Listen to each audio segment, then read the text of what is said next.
Hi, Safety Ray here, and welcome to this version of Awkward Conversations with Safety Ray. Today with us is Libby Anvender, who is the Community Education Instructor for St. Louis Children's Hospital. And today, as part of our Safety Week, we're going to talk about how we can make our homes safer. So welcome, Libby. Thank you. Let me ask you just a couple of questions to warm things up. You know, when you look at injuries to the home, particularly with young kids, what are some of the primary causes of those injuries? Yeah, so our top 5 injuries that we see to kids have to do with falls, falling downstairs, falling out of beds, different things like that. We also see suffocation as one of the top ones in children under a year. A lot of this has to do with, safe sleep practices. Maybe they have blankets or something in the crib, which they shouldn't. We also have poisoning being as a top one. That could be finding medicines, cleaning supplies, and then we also have drowning is pretty high. Something you want to look for, if you have a pool or something at home, that should always be the first spot you look to find a child if you can't find them. And then the last thing that we find is burns and fires happens to be one of the top injuries. So we have, of all the Keelyans, there's about 800 of us, and a lot of them have kids they're starting their families. So what are some of the things that they can do to make their home safer? So you've got this great wall of stuff here. So. Yep, here at Safety Stop at St. Louis Children's, we do home safety consults. And part of it is we do offer products at a reduced price for families. We're funded through our foundation, so typically these items are a little cheaper than you'll find at the store.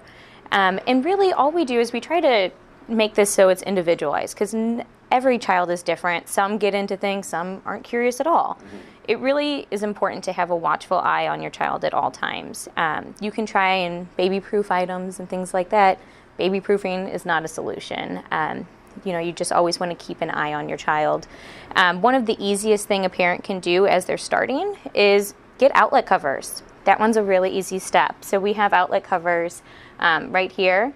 That's kind of the first thing a child goes to because it looks like a smiley face. It's, right down on their level. That's the other thing. Get down on your child's level.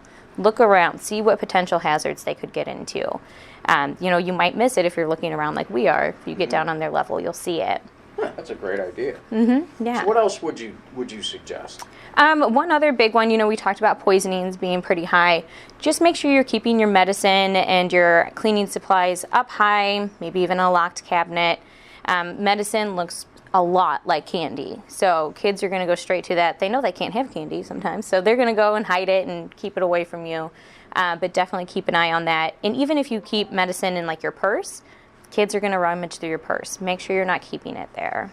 So when you say, I guess one of the things that you always say is that you try to, protect, the kids from getting into things like getting under the sinks and in the medicine cabinets. Right. And so what would you suggest for, child locks? Are those still...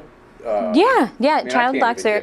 I know, they can be hard. Kids are smart, though. We have some here on display in Safety Stop, and I let a kid stand there for about 5-10 minutes. They figure it out. So again, it's not baby-proofing, it's buying you time. But yeah, we sell items here that have to do with locks. That is one item we have. We also have a magnetic locking system, and that is, just hold that up there. You can put this magnet anywhere you want, and it opens. A kid can't try to pull on that because they can't see it. Until they figure out the magnet. Well, that's why you hide that magnet. Make sure they can't get a hold of it. So can you describe some of your, I guess the more important, maybe? Is that the right word? Well, it just kind of depends on your home. I'd say the most popular we do are those plug protectors. We also have the doorknob covers are really good too. So you want to think of a place like the bathroom. That one is full of potential hazards. You could try to get locks for every single cabinet. Mm-hmm. Or you could put this on your door, keep your door shut at all times so that the baby can't get in or the young child can't. That's a simple solution too. We also, I would say, wall straps. That one is super important too, especially with IKEA being so close to us now. For pulling the dressers Yes, over. from pulling the dressers over. So it's a way to mount it to your wall and to your furniture so that it can't fall over on the baby. If people wanted more information from you, how can they get a hold of you? So we're an appointment-based service here. We teach families all about education on home safety. We also do car seats, sleep safety, helmets. But to schedule an appointment with us, they would call 454-KIDS and hit option number 3. 454 kids. 454 kids, yeah. You guys have a website? We do, yes, stlouischildrens.org, and you can search for Safety Stop on there. One last point. You just brought up a great point about sleep safety. Yes. Mm-hmm. Tell me a little bit about that. So we're seeing a lot of infant mortality happen before age 1 that has to do with sleep. This could be with SIDS, suffocation, as we talked about. So it's important to kind of talk to parents about different ways to keep their child safe while they sleep. Okay. Mm-hmm. For instance? Yep. For instance, you want to make sure that you have their own bed. Could be a crib, a pack and play, something where they have a flat mattress and they're sleeping on their back. So is the mattress type important as well? It is, yeah. So the reason why we don't say, have them sleep in bed with you, one of the reasons is it's not very firm. They need to be on a firm, flat surface. Okay. If they roll over, you want to make sure that it's not going to be a suffocation hazard. Right. So when they start rolling, but then they start to climb out. Exactly. So. Yeah. Yep. Keeping an eye on them again. Right. So once they start to be able to get the leg up on the crib rail, that's the time to move them into another bed? Well, so typically a lot of cribs will have the bassinet portion. You put barbed wire over it. That might not be so good. But what you would do is just drop the bassinet. Some of them, they come out completely. Some, the mattress just drops. And that would be once they've reached a certain weight, or if they're showing signs of climbing out, then we definitely will want to drop that. The crib rails are also an issue? So yes, you want to make sure that you're buying one that isn't recalled. A lot of times nowadays they've done some research with these and they have certain spacing for the crib rails, and we also have ones that don't drop down anymore because those were proving to be a hazard. Right. One thing, and they're crawling around, and then, as they start to elevate and I guess get a little bit older, do the hazards change? They do a little bit. The kids are a lot more responsible as they get older and older, so it's important about having an open discussion with your child. Talk about what your expectations are, what you expect them to do to stay safe, and then they can bring any concerns to you as well. Some of this has to do with staying home alone.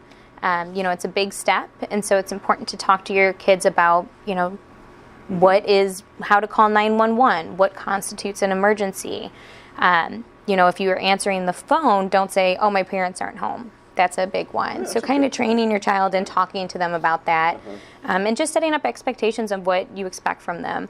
And I guess in the same light is having that communication with babysitters? Yes, exactly, yes. And at Children's Hospital, we do have classes for staying home alone, where we kind of have parents and children go through that and determine if it's the right time for them to make that big step. And then we also have a babysitting 101 class too. And you find that by... Yep, stlouischildrens.org, right on there. Yep, and that would be looking under community education. We have those, and then just generally as our events, those are up there as well. Wow, this is awesome. Any parting advice for young parents? It's just know your child and look out for different things that, different sources you can go to learn more about it. We've got the American Academy of Pediatrics. They have a great website with healthychildren.org. And these are all, they're all kind of accessed through the St. Louis Children's website. Oh, you can get that, just Google, or anything. Okay. Safe Kids is a great source, and, Safety Stop at St. Louis Children's is a great source. Well, this has all been really, really interesting, and I appreciate your time. So now we're going to get awkward. Yeah. That's what it's called. Awkward time. Safety, right? We're going to go hashtag Keeley Safe, okay? Okay. We're going to do 3, right? All right. 1, 2, 3. Hashtag Keeley Safe.